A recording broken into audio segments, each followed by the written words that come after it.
मंगलम भगवान वीरो मंगलम गौतमो गणी मंगलम कुंद कुंदार्यो जैन धर्मोस्तु मंगलम सर्वमंगल मांगल्यम सर्वकल्याणकारकं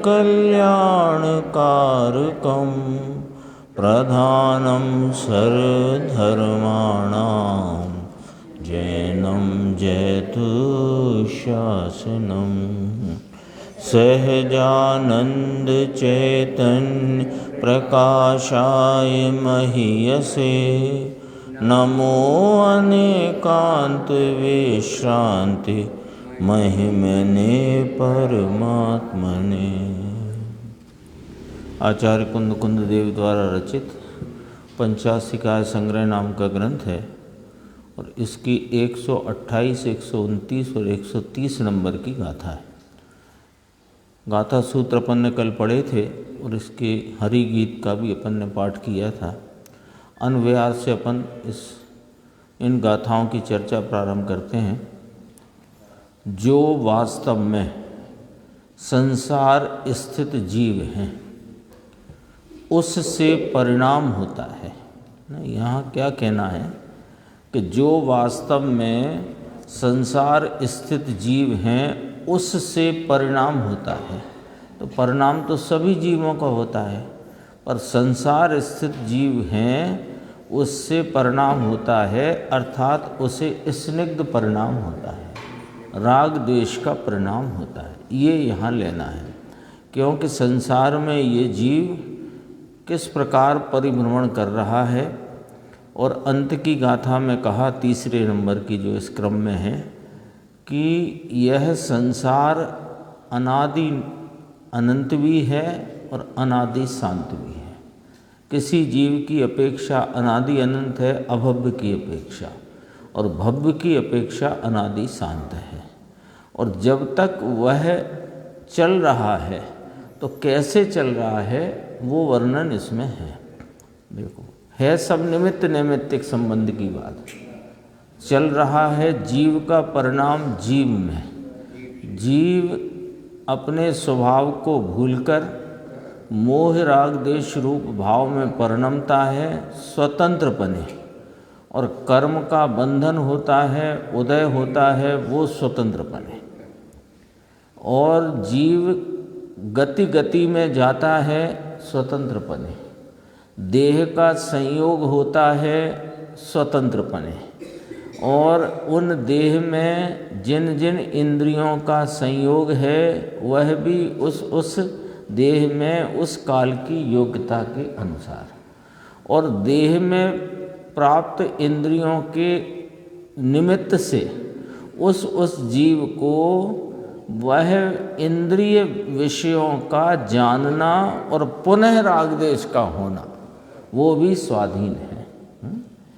यद्यपि गाथा में निमित्त नैमित्तिक संबंध से चर्चा करेंगे, पर अपने को ये बात पहले ही ख्याल में रखना चाहिए कि जीव का वर्तमान राग देश का परिणाम और भविष्य में जो जब तक उसके संसार है तब तक राग देश मोह के परिणाम स्वतंत्र स्वाधीन होते हैं।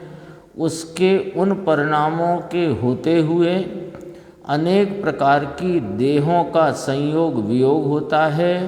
उन देहों में जो इंद्रियों का उसके साथ संयोग होता है, इंद्रिय विषय ग्रहण भी योग्यता प्रमाण में होता है। और इधर कर्म उसके हिसाब किताब को बताता हुआ अपने स्वयं की योग्यता से बंधता है, उदय में आता है, खिरता है। और देह भी अपनी योग्यता प्रमाण में संयोग में आती है, चली जाती है। ये पहले ये नक्शा अपने को क्लियर होना चाहिए, तब ये सारी बात समझने में आएगी। और यदि अपन ये नक्शा अपने चित्त में स्पष्ट न लिया तो अभी अपन यहीं अपने को लगेगा कि लो बस यही तो है, हम क्या करें, हम क्या कर सकते हैं। अब वो तो चल ही रहा है। अभी देखो पढ़ते हैं इसको जो वास्तव में संसार स्थित जीव है ततः तु परिणामः भवति, उससे परिणाम होता है। तो स्पष्ट किया, अर्थात उसे स्निग्ध परिणाम होता है, मोह राग देश का परिणाम होता है। परिणामात कर्म, परिणाम से कर्म और कर्म से गतियों में गमन होता है। ख्याल में आई ना बात? अब फिर दोबारा पढ़ते हैं इसको। संसार स्थित जो जीव हैं उनके स्वयं को भूलने से मोह राग देश का परिणाम होता है, और मोह राग देश के परिणाम के निमित्त से पुद्गल कर्मों में कर्म बंध होता है, निमित्त उसके उनके परिणामों के निमित्त से, और कर्म के निमित्त से शरीर आदि आगे चर्चा में लिया। तो इस जीव को गतियों में गमन होता है। कोई कर्म गति में इसको ले जाते नहीं, ले जा सकते नहीं, है ना, कर्म की ताकत नहीं, लेकिन निमित्त कर्म है और इसका गतियों में गमन स्वयोग्यता प्रमाण है। ठीक है, अब आगे बढ़ते हैं। गतिम अधिगतस्य देह, गति प्राप्त हुई तो इसको देह प्राप्त होती है ना। एक गति से अन्य गति में जीव का गमन हुआ स्वतः अपनी योग्यता से, तो अन्य गति में इस गति से उस अन्य गति में गमन हुआ, तो इस गति में जो देह संयोग में है वो छूटती है और अन्य देह का संयोग, नवीन देह का संयोग हो जाता है। तो गति प्राप्त को देह होती है। फिर देह से इंद्रियां होती हैं, जैसी देह होती है और उस अनुसार उसके इंद्रियां होती हैं। यानी नारक और देव और मनुष्य देह होती है तो उसको मन और 5 इंद्रियां होती हैं। त्रियंच में एक इंद्री से लेके संगी पंचेंद्री तक की इंद्रियां होती हैं। तो देह से इंद्रियां होती हैं, इंद्रियों से विषय ग्रहण होता है। अब बोलो, इंद्रियों से विषय ग्रहण होता माने वो जीव जो देह में वर्तते हैं और जिस गति में जिस प्रकार की देह में वर्तते हैं उस प्रकार की इंद्रियों का संयोग उनको है, और अपनी ज्ञान अवस्था में स्वलक्ष्य से चूकते हुए परलक्षी भाव में इंद्रियों के निमित्त से जो इंद्रिय के योग्य विषय हैं उन्हें वे जानते हैं। इंद्रियों से विषय ग्रहण लिखा ना, तो जानते हैं। और जानते हुए चूँकि जब उपयोग की दिशा परलक्षी होती है और उसमें इस एक चैतन्य अतीन्द्रिय आत्मा के अतिरिक्त कोई भी अन्य विषय बनता है, चाहे वे देव शास्त्र गुरु हों, स्त्री पुत्र कुटुंब हो, धन दौलत जमीन जायदाद हो, कुछ भी हो, वो जो कुछ भी इंद्रियों के निमित्त से जानने में आने योग्य विषय जानने में आते हैं, तो वहाँ राग देश की वर्तमान में उत्पत्ति होती है। हाँ, तो वो करता है, वो तो होगी कल राग की उत्पत्ति। और तो इसलिए लिखा विषय ग्रहण से राग अथवा द्वेष होता है। विषय ग्रहण से लो जानने से राग द्वेष लिखा यहाँ तो समझो, जानने से राग द्वेष लिखा ऐसा नहीं। अपने को नहीं जानता और पर को जानने में रहता है, तो ये उपयोग स्वरूप आत्मा में उपयोग की ऐसी व्यवस्था है कि उपयोग जब परलक्षी होता है तो वहाँ नियम से राग देश की उत्पत्ति होती है, क्योंकि जीव रागी है अभी वर्तमान में, है ना। वर्तमान में संसार में रहे रागी जीव को, है ना, पूरी बात समझना। वर्तमान में संसार में रहे रागी जीव को उपयोग की बहिर्लक्ष्यता में नियम से राग की उत्पत्ति होती है। इसलिए विषय ग्रहण से राग अथवा द्वेष होता है, ऐसा कथन किया गया। अब अंतिम गाथा। ऐसे भाव जो अंत में लिखे ना राग अथवा द्वेष होता है, ऐसे भाव संसार चक्र में जीव को अनादि अनंत होते रहते हैं अथवा अनादि शांत होते रहते हैं।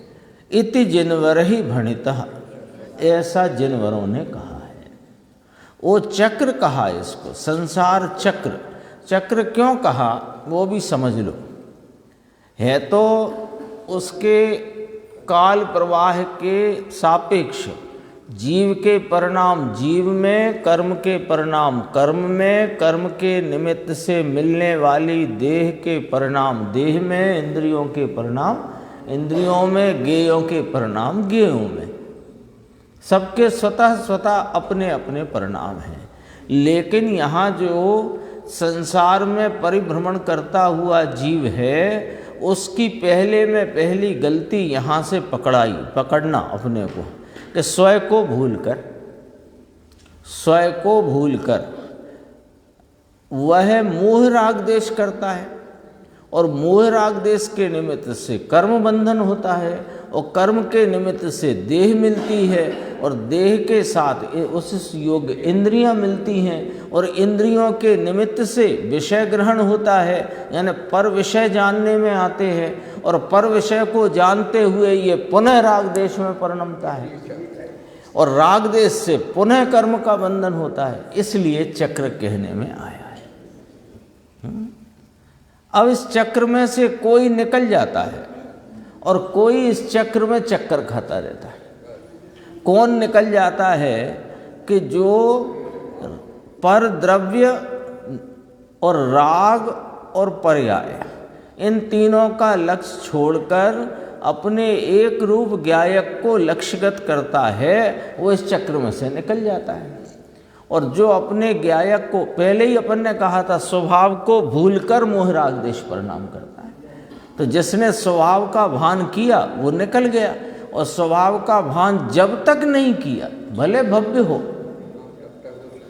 है ना, अनादि अनंत अनादि शांत में अपन सीधा घटा सकते हैं अभव्य और भव्य, लेकिन भव्य भी जब तक स्वरूप का भान नहीं करेगा, जब तक एक रूप ज्ञायक अपना ध्रुव टंकोकीर्ण उसको जब तक विषय नहीं बनाएगा, तब तक इस चक्र में से नहीं निकलता है। देखो टीका, इस लोक में संसारी जीव से अनादि बंधन रूप उपाधि के वश स्निग्ध परिणाम होता है। यहाँ अर्धविराम है, सेमीकोलन। इस लोक में जीव हैं कि नहीं हैं? दो प्रकार के हैं, संसारी और सिद्ध। सिद्ध तो सिद्ध हो गए तो उनको तो मोह राग देश नहीं, अपितु आत्मा के अनंत गुणों के परिपूर्ण भावों का प्रगटपना परिणमन निरंतर चल रहा है। वहाँ राग देश की उत्पत्ति है ही नहीं। तो इस लोक में संसारी जीव जो है उसके अनादि बंधन रूप उपाधि के वश स्निग्ध परिणाम होता है। एक एक लाइन गुरुदेव सब खुलासा करेंगे, पर अपन भी पूरी दिशा पकड़ते चले, है ना। अपन ने अभी दिशा नहीं पकड़ी तो गुरुदेव की व्याख्या भी अपने ख्याल में नहीं आएगी। अनादि बंधन रूप उपाधि से नहीं, अनादि बंधन रूप उपाधि के वश स्निग्ध परिणाम होता है। भाषा देख लेना, भाषा स्पष्ट है ना। इस लोक में जो जीव हैं उनमें संसारी जीवों की बात है। संसारी जीव को अनादि बंधन रूप उपाधि लगी हुई है, अनादि से बंधन रूप उपाधि है, यानी कर्म बंधन रूप उपाधि है, और उसके निमित्त से देह आदि का संयोग रूप उपाधि है। तो उससे नहीं, उसके वश हुआ, उसके तावे होता है, स्वयंवशता को छोड़ता है। तो उसके वश, उससे नहीं, उसके वश स्निग्ध परिणाम माने मोह राग देश के चिकनाई रूप भाव होते हैं। बंद अधिकार में समय सार जी में दृष्टांत दिया है, पहलवान का, अखाड़े का दिया है। हाँ, जो बिना चिकनाई के अभ्यास करे उसको धूल नहीं चिपकती, और जो चिकनाई से तेल को शरीर में मर्दन करके फिर अखाड़े में अभ्यास करे तो धूल चिपकती है। तो स्निग्धता से बंद है, ये वाली बात वहाँ बताई। वही बात अपने को यहाँ ख्याल में लेना है। स्निग्धता किसे कहा कि मोह राग देश के परिणाम को स्निग्ध कहा है। अब आगे पर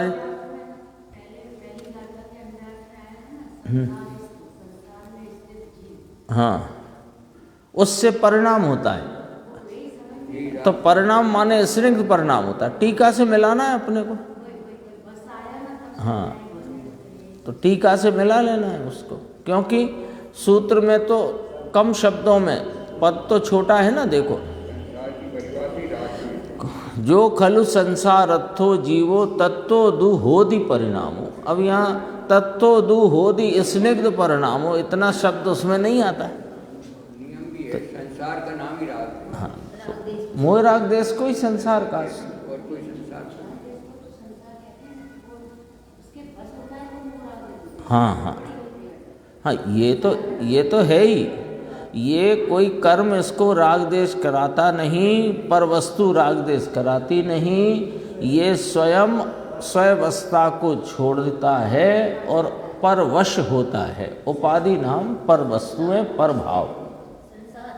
कोई प्रसंग ही। हाँ, तो ये है ना। देखो दोबारा से, इस लोक में अपन ने यहीं से व्याख्या शुरू करी थी। लोक में जीव हैं, जीव दो प्रकार के हैं, संसारी और सिद्ध। सिद्ध की यहाँ चर्चा नहीं, वे तो सिद्ध हो गए। अब जो संसारी जीव हैं उनको अनादि से बंधन रूप उपाधि है, क्योंकि वहाँ ही आया था। संसारी किसे कहना? जो देह में वर्तते हैं। देह वाले नहीं कहा, देह वाले नहीं कहा, देह में वर्तते तो अपने चैतन्य उपयोग स्वरूपता से हैं, पर सिद्ध परमात्मा है, वे देह रहित वर्तते हैं और ये देह में वर्तता है। ये बहुत गंभीर था वो शब्द उस गाथा का, वो सब जगह काम आएगा। जितनी जितनी देह की यानी नौ कर्म की और जितनी द्रव्य कर्म की चर्चा अपने सामने आने वाली है, आ रही है, उसमें वो बात ख्याल में रखने से बहुत अपने को सहूलियत होगी। अब देह में वर्तता है, देह क्या है कि अनादि बंधन रूप उपाधि, उसके वश होता है, तो स्ववश को छोड़कर परवश होता है।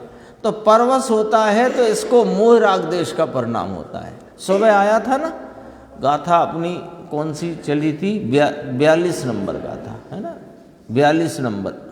उसमें कहा कि मोह किसे कहा कि पर में सावधानी का भाव वो मोह है, और मोह कषायों का जनक है।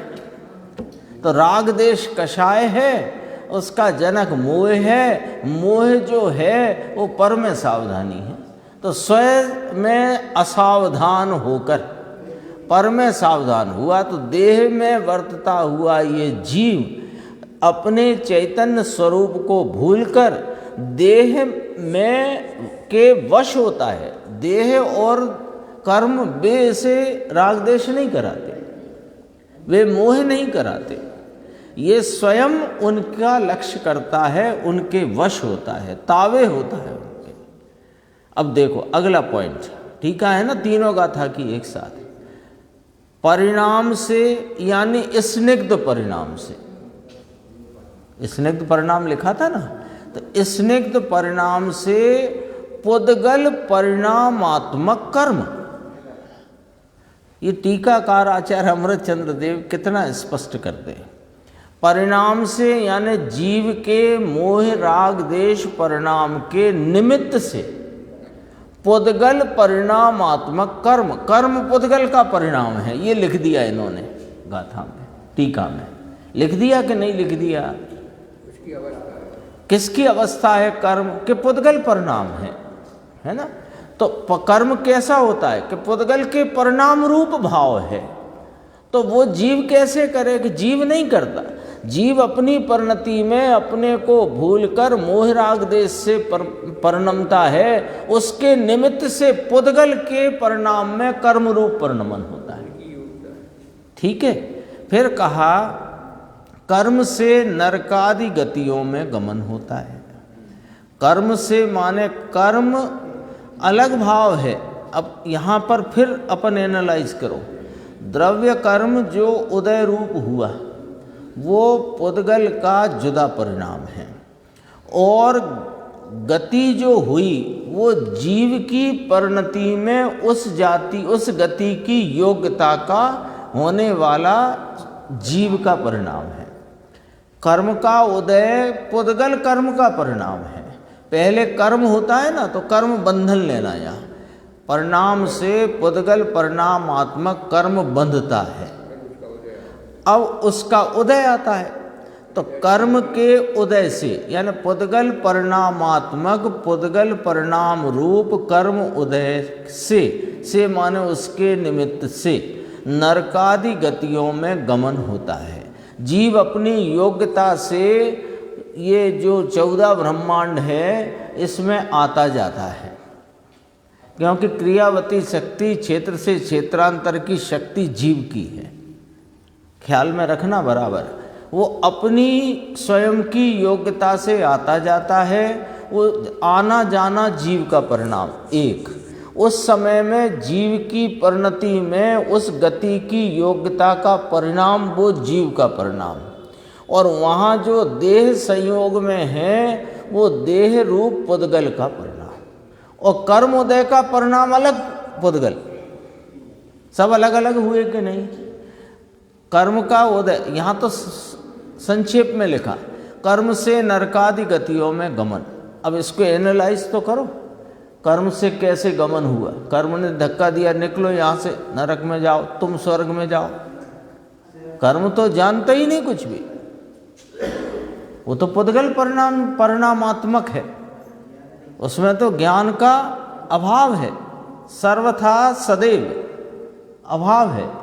तो फिर कैसे हो जाता है कि इधर कर्म उदय रूप होता है और इधर जीव स्वयं की क्षेत्रांतर की योग्यता से उन गतियों में गमन करता है, और अपने परिणति में उस जाति का विकार उत्पन्न होता है कि मैं देव हूँ, नरक हूँ, त्र्यंच हूँ, मनुष्य हूँ आदि इत्यादि।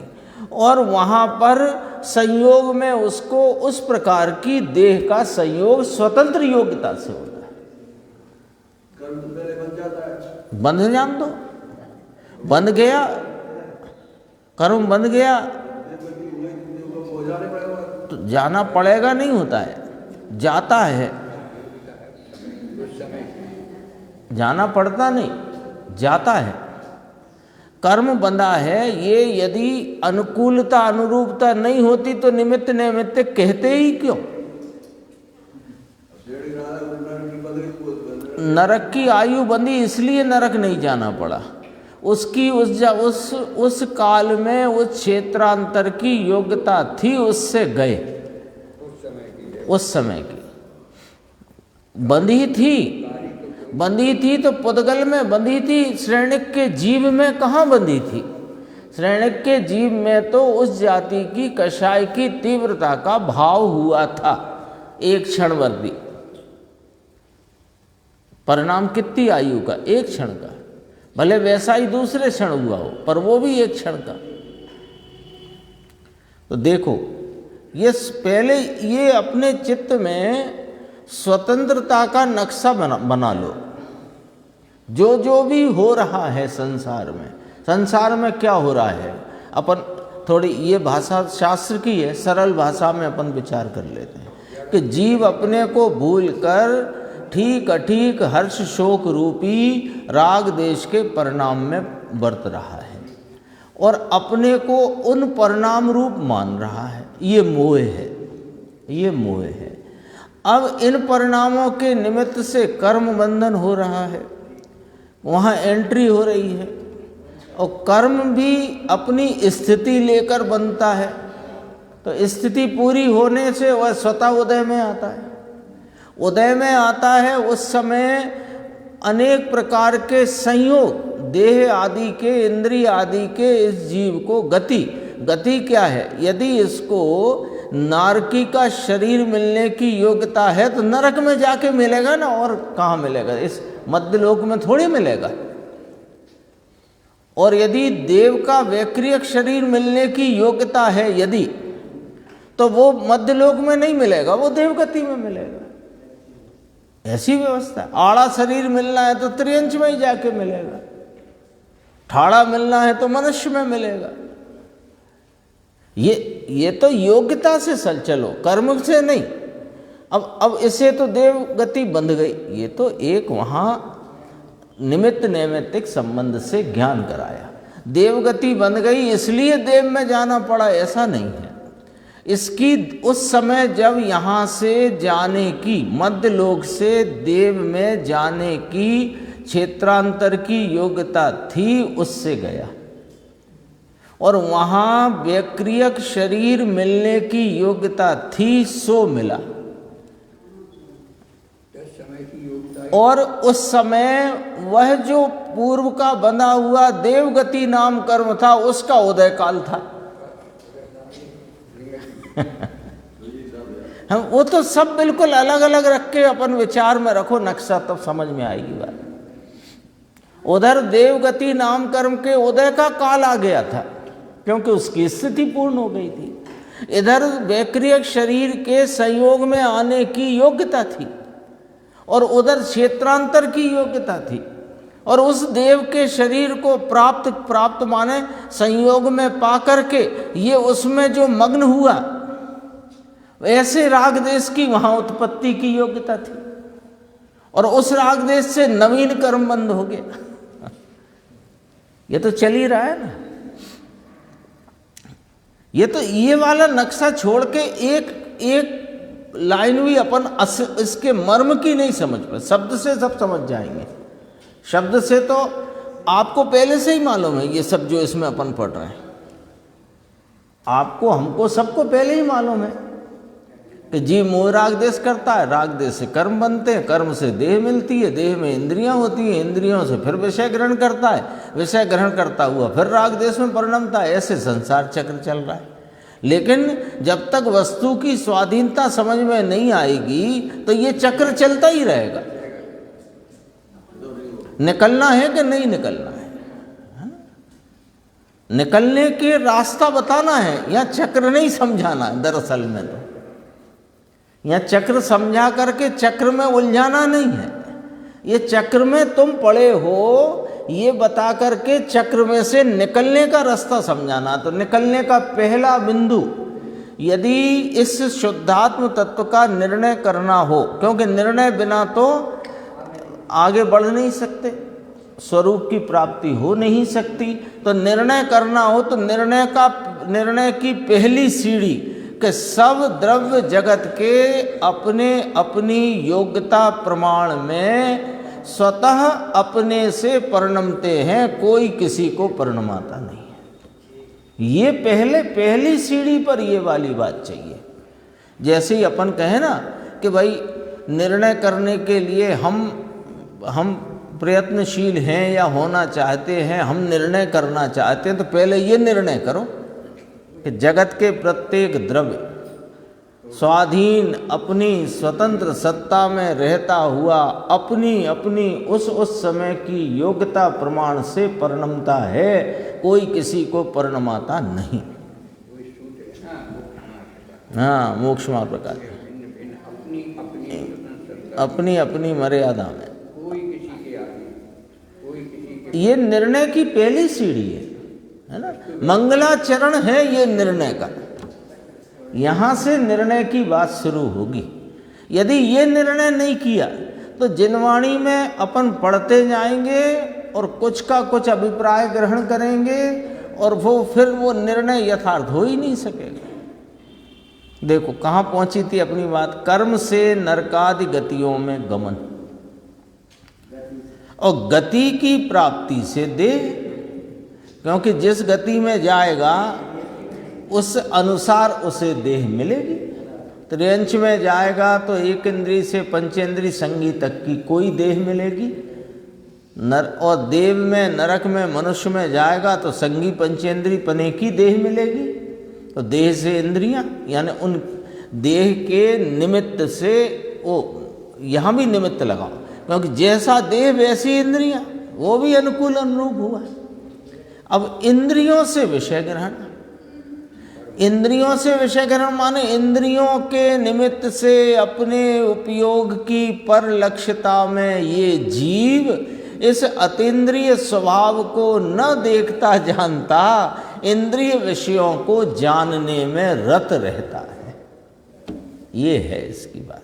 इंद्रियों के द्वार ही परम बाहर ही खुलते हैं। और विषय ग्रहण करेगा तो नियम से ठीक अठीक करेगा। रागी है ये जीव, जो कोई बाहर में देखेगा वहाँ इस तरह की ये नियम है।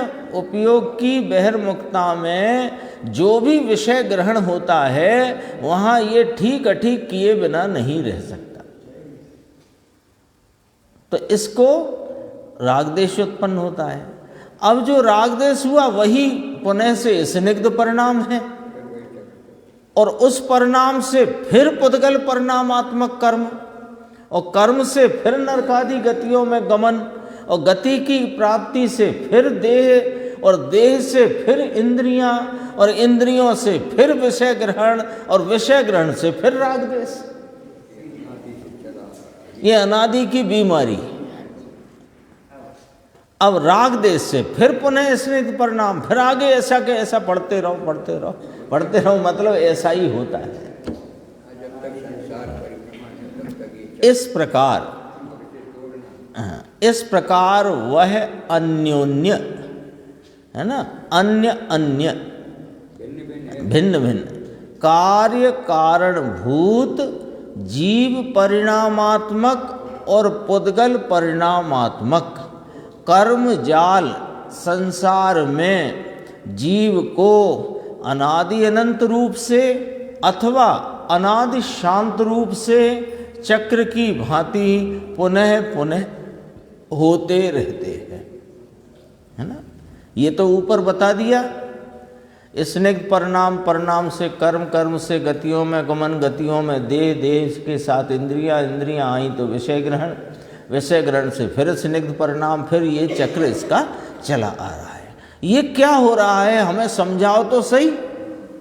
ये तो हो रहा है सो आपने बताया, पर क्या हो रहा है, किस किस में हो रहा है, कौन कार्य है, कौन कारण है, ये तो बताओ। तो पहला शब्द लिखा अन्योन्य, अन्य अन्य। हाँ, फुटनोट में बहुत स्पष्ट है, अपन पहले ये लकीर पढ़ लेते हैं। दो है कार्य कारणभूत, दो शब्द आए, कार्यभूत और कारणभूत। भूत शब्द दोनों में लगा दो, कार्यभूत कारणभूत। एक कार्य हुआ उसमें कारणपना अन्य का, और अन्य में कार्य हुआ तो दूसरे का कारणपना। तो अन्योन्य कार्य कारणभूत, कार्यभूत कारणभूत।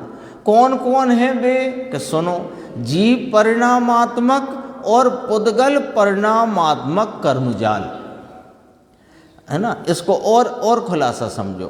कार्यभूत कारणभूत दो हुए ना, तो दो कौन कौन कि जीव परिणामात्मक स्निग्ध परिणाम और पुद्गल परिणामात्मक कर्मजाल। संसार चक्र में यही संसार है, यही संसार। ये जीव को कब तक चलता है कि कोई को अनादि अनंत रूप से ऐसा ही चलता है, और कोई को अनादि शांत रूप से ये चक्र की भांति। तो अनादि शांत, जब तक शांत नहीं हुए तब तक यही होता रहता है, पुनः पुनः माने यही चक्र चलता रहता। जिसको जो भव्य है, अब इसको ऐसे घटित कर लो, अभव्य को अनादि अनंत यही चलेगा, संसार रहेगा तो ऐसे ही तो चलेगा संसार। और जो भव्य है उसको कोई अमुक काल तक संसार चलेगा, इसके बाद संसार का अंत होगा। तो जब तक चलेगा तो ऐसे ही चलेगा पुनः पुनः, ये यही तरकीब से चलेगा, और कोई उसके लिए अलग तरकीब नहीं बनी है। नीचे फुटनोट पढ़ते हैं, देखो। कार्य अर्थात नैमित्तिक और कारण अर्थात निमित्त। ये तो समझ में आ गई बात। कार्य अर्थात उपादान और कारण अर्थात निमित्त। ठीक है, कार्य कैसे होता है कि अपनी सहज शक्ति से कार्य उत्पन्न होता है, उसे उपादान कहते हैं। और जो कार्य की उत्पत्ति में मात्र इस पर अनुकूल, जो स्वयं तो कार्य रूप परिणमित नहीं होता, किंतु कार्य की उत्पत्ति में जिस पर अनुकूल पने का आरोप आ सके, उसे निमित्त कहते हैं। ये ख्याल में है ना बात। तो कार्य माने नैमित्तिक, उपादान सहज शक्ति से हुआ वह परिणाम। कार्य माने परिणाम। ठीक है, तो ये सहज शक्ति शब्द कहीं वजन आपको लग रहा है कि नहीं लग रहा है? सहज शक्ति का वजन, क्योंकि वो जीव यहां से देवगति में क्यों गया? अपनी सहज शक्ति रूप क्षेत्रांतर की योग्यता से। और पुनः उसने वहां जाकर इंद्रिय विषय ग्रहण क्यों किए? कि उस समय की अपनी सहज शक्ति रूप योग्यता से। ख्याल में आ गई ना बात? सहज शक्ति का वजन कितना है वो समझना। अब देखो, जीव परिणामात्मक कर्म और पुद्गल परिणामात्मक कर्म, कर्म नाम यहाँ कार्य लेना है ना। जीव परिणामात्मक कर्म नाम मूल रागदेश, और पुद्गल परिणामात्मक कर्म यानी कि द्रव्य कर्म परस्पर कार्य कारण भूत अर्थात नैमित्तिक निमित्त भूत है। परस्पर लिया, परस्पर को इतरा इतरेश्रय इतरा इतर आश्रय रूप नहीं समझना। हाँ, ये अन्य अन्य हैं, अन्य अन्य हैं। और कैसे हैं कि जीव के परिणाम के निमित्त से पुद्गल कर्म का बंध रूप कार्य नैमित्तिक, और पुद्गल कर्म के उदय से जीव के मोह राग देश रूप परिणाम का कार्य। बीच की सब चर्चा तो आ गई। अब तो अपन सीधे यहाँ पर आ गए कि जीव के मोह राग देश रूप स्निग्ध परिणाम से कर्म का बंध, से माने निमित्त से, जीव के मोह राग देश रूप परिणाम के निमित्त से कर्म बंध रूप नैमित्तिक भाव, और कर्म के उदय के निमित्त से जीव की परिणति में मोह राग देश का स्निग्ध परिणाम उपादान में नैमित्तिक है ना। अब इसमें क्या हुआ कि जीव का जो परिणाम हुआ, समझो अपन समझने के लिए कि 2024 में जो परिणाम हुआ उससे कोई कर्म बना। आज मान लो, आज जो तारीख है समझो 5 मार्च को 4:25 पे जो जीव को मोह राग देश का परिणाम हुआ, ये परिणाम को नोट कर लो। और इसके निमित्त से कर्म बंध हुआ। कर्म बंध मान लो 1 दिन का हुआ स्थिति का, अगले दिन वो स्थिति उसकी पूर्ण हुई तो उदय में आया। अब उदय में जब आया तो जीव को वही वाला परिणाम हुआ है कि नया परिणाम हुआ है?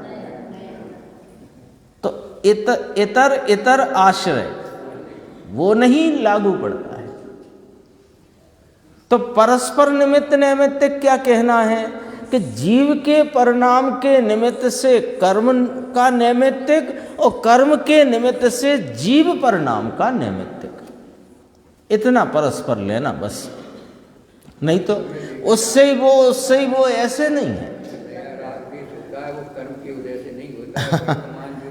सहज, अपन पहले ही उपादान की बात कह के आए, सहज शक्ति उस समय की योग्यता रूप होता है। बेकर्म किसी जीव को, कौन से कर्म?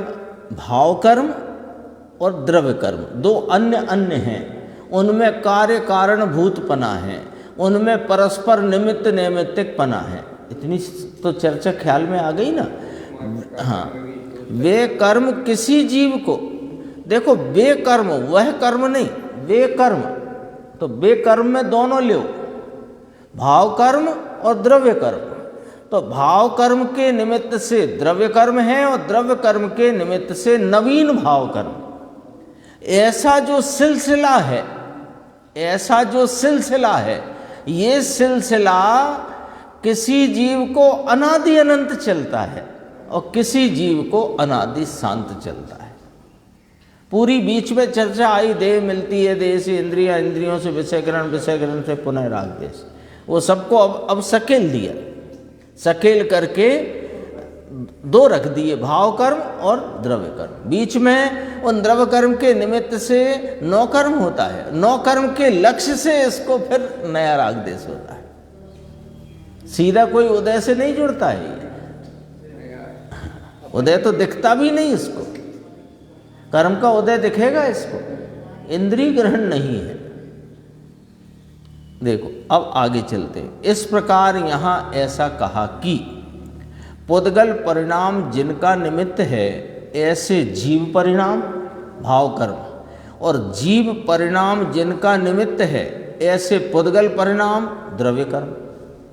अब आगे कहे जाने वाले पुण्य आदि 7 पदार्थों के बीज रूप अवधारणा, ये चर्चा क्यों रखी यहाँ 3 गाथाओं में आचार्य कुंद देव ने, कि हमें यहाँ पर पुद्गल के पुण्य पाप आश्रव बंध संवर निर्जरा मोक्ष की बात बताना है, और जीव के पुण्य पाप आश्रव संवर निर्जरा बंध मोक्ष की बात बताना है।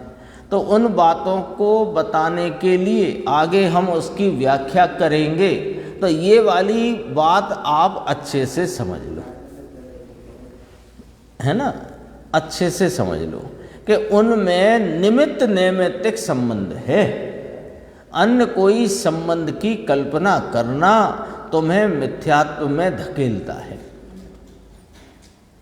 यथार्थ तो इतना ही है कि उनमें निमित्त नैमित्तिक। ये गुरुदेव ने लिया पंडित जी की 255 पृष्ठ की पूरी पंक्तियां सीधी की सीधी पढ़ी, उसमें से मोक्ष मार्ग व्यवहार की, न किसी को किसी में मिलाकर। तो निमित्त नैमित्तिक संबंध निश्चय है कि व्यवहार है, व्यवहार है ना। तो व्यवहार है तो किसी को किसी में मिलाकर कथन करता है, कथन है, होता सब अपने से स्वयं है। वो अपन निर्णय की पहली भूमिका का पाठ अपन ने समझो ख्याल में लिया है। अब देखो भावार्थ इसका कहते हैं, जीव और पुद्गल को परस्पर निमित्त नैमित्तिक रूप से परिणाम होता है। यही तो कहा अभी आपने, है ना।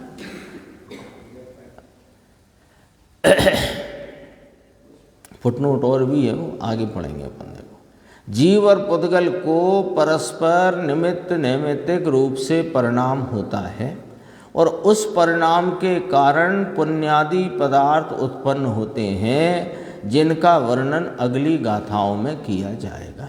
ये ऊपर कहा था पदार्थों के बीज रूप, बीज रूप यानी ये पुण्य पाप कैसे उत्पन्न होते हैं, कैसे उत्पन्न होते हैं कि वे जीव की उपादान की सहज शक्ति से स्वयं अपने में उत्पन्न होते हैं, तब कर्म का उदय निमित्त होता है।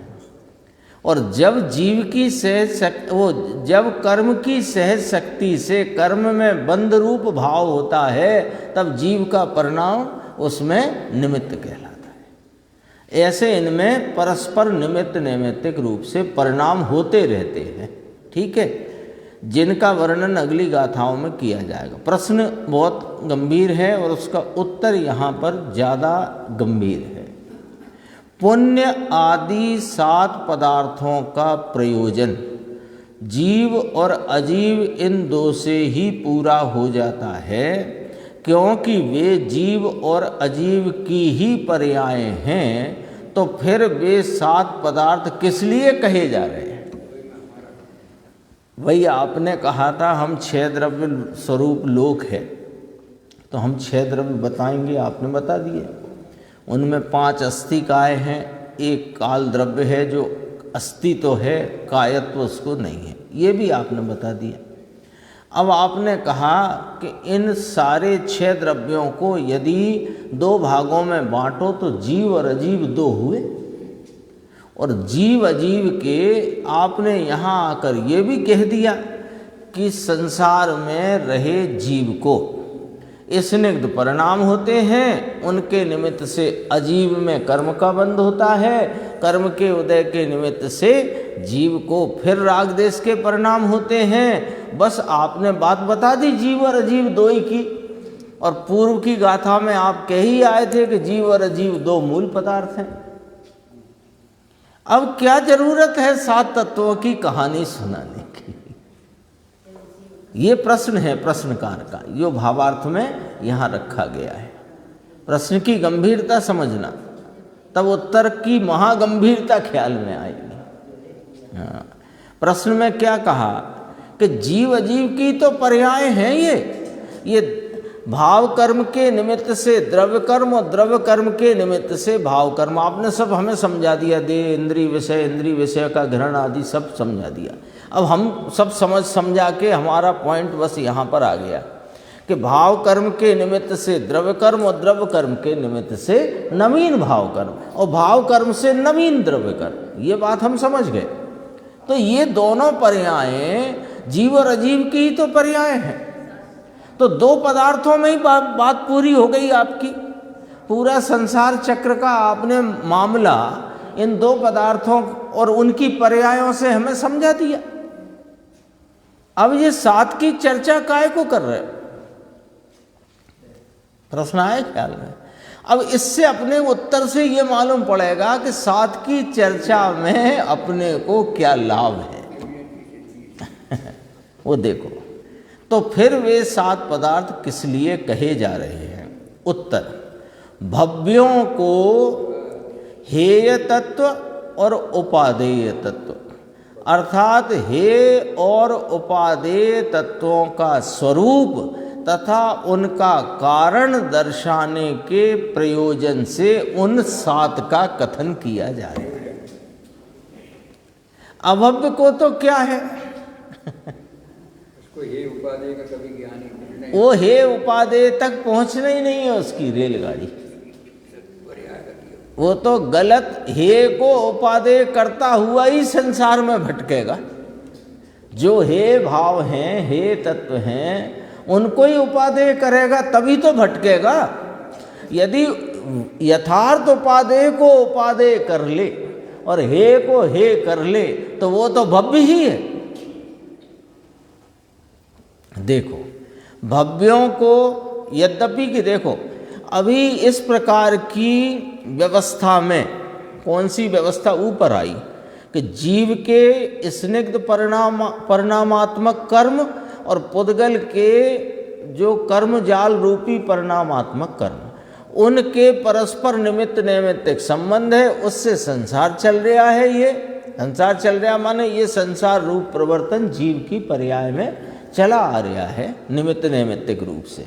अब कहते हैं कि ये कब तक चलेगा कि कोई को अनादि अनंत चलेगा और कोई को अनादि शांत चलेगा। तो जिनको अनादि शांत चलेगा उनके लिए कहते हैं, उपदेश तो उनको है एक बात। और जब तक वह हे उपादेय तत्व का सम्यक परिज्ञान नहीं कर लेता और उसमें उपादेय को उपादेय नहीं कर लेता तब तक चलेगा, तब तक चलेगा। तो क्या चलेगा कि 4 चलेंगे, पुण्य पाप आश्रम बंध। और जब वो उपादेय को उपादेय कर लेगा तो फिर क्या चलेगा कि संवर निर्जरा और उसके फल में मोक्ष। मामला इस प्रकार निपटेगा। देखो, ये बहुत गंभीर है बात, हे तत्व और उपादेय तत्व की, है ना। यहां से ही सारा काम शुरू होता है।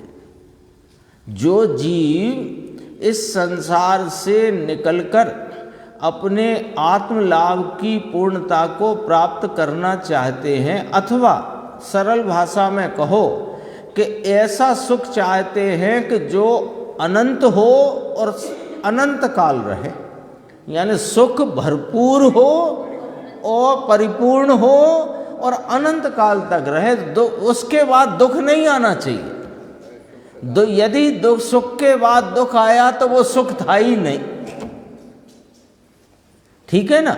अब वो चाहिए यहाँ से ही तो अपनी चिंतन की, विचार की, इस मार्ग में लगने का की प्रेरणा यहीं से तो खड़ी होगी, मोक्ष सुख की अभिलाषा तभी तो शुरू हुई कि क्योंकि ये तो 4 असाधारण काम बताए थे पंचास्तिकाय में। जीव जानता देखता है, सुख की अभिलाषा करता है, दुख से डरता है, शुभ अशुभ कर्मों में प्रवृत्त होता है और शुभ अशुभ कर्मों में प्रवृत्त होता हुआ हर शोक रूपी सुख दुख को भोगता है।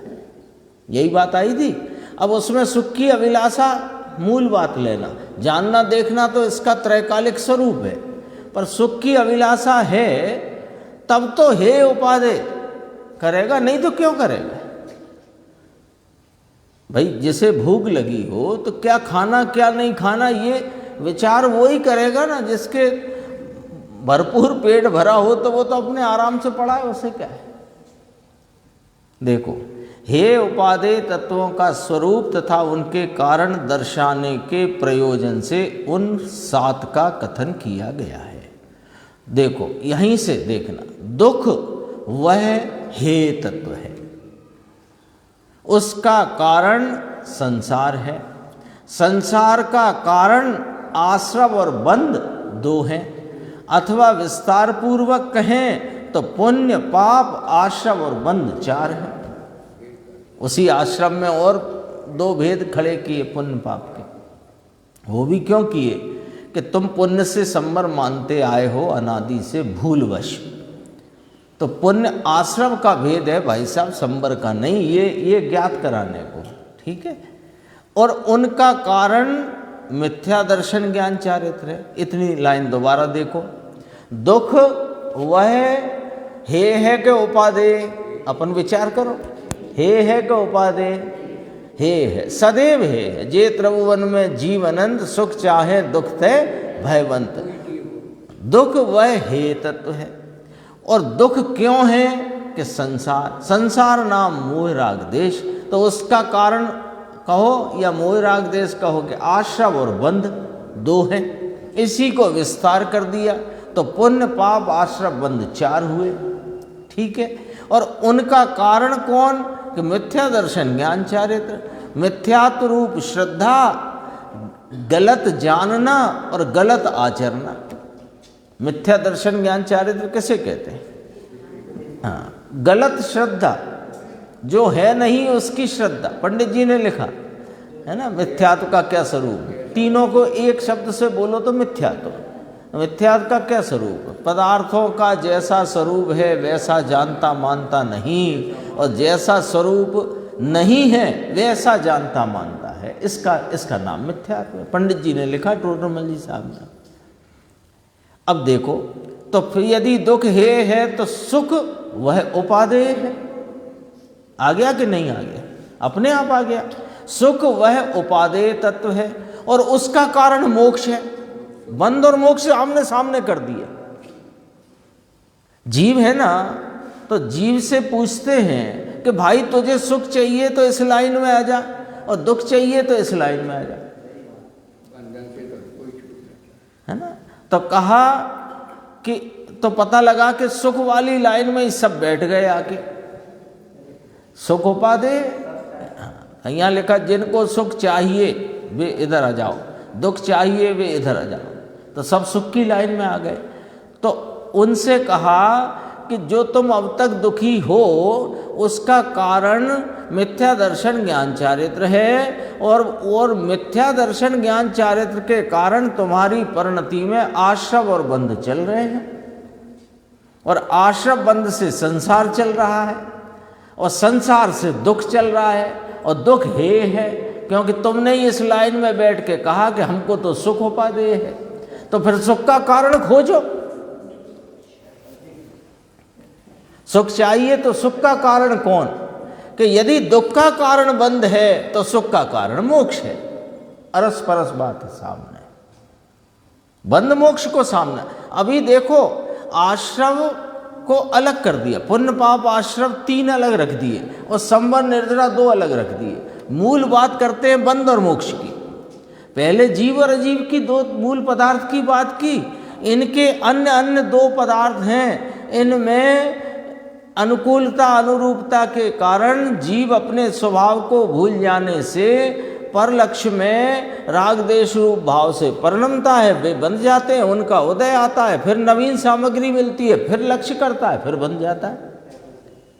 यही चल रहा था ना। तो ये पुण्य पाप आश्रम में डाल दो, ये दुख रूप है, हे में डाल दो, है ना। पंडित जी आए थे जिनका अभी देह परिवर्तन हो गया, पंडित बाबू भाई जी में था, छोटे बाबू भाई आए थे ना, उनका भी विगत दिनों देह परिवर्तन हो गया। अभी तो सोनगढ़ पंचकल्याणक में खूब उत्साह से नाच गा रहे थे वे। तो वे यहाँ बच्चों को सिखाते थे ना, यही आश्रव हे है ना, दुख रूप है, दुख के कारण है, विपरीत है, असुचि है, आश्रव वाय वाय सिखाते ना। अब देखो, अब उपादेय क्या रह गया? सुख रह गया ना भाई साहब। तो सुख वह उपादेय है, तो दुख बंध रूप भाव में दुख है, मोक्ष सुख का कारण रूप भाव है। और मोक्ष काय से प्राप्त होएगा? बंध काय से प्राप्त हो रहा था? पुण्य पाप आश्रम से। तो मोक्ष कैसे प्राप्त होगा प्रभु? यदि सुख का कारण मोक्ष है तो मोक्ष कैसे प्राप्त होगा? कि संवर और निर्जरा, उसका कारण संवर और निर्जरा है। और उस संवर निर्जरा का कारण कौन? कि सम्यक दर्शन ज्ञान चारित्र। अब सम्यक दर्शन का कारण कौन? कि ये शुद्ध आत्मा। तो उपादेय कौन रहा बताओ? एक शुद्ध आत्मा, एक यही जिसको सुखी होना हो, उसको 100% महत्व रूप कोई वस्तु है तो ये शुद्ध आत्मा है। सम्यक दर्शन ज्ञान चारित्र है, यह प्रयोजन भूत बात है।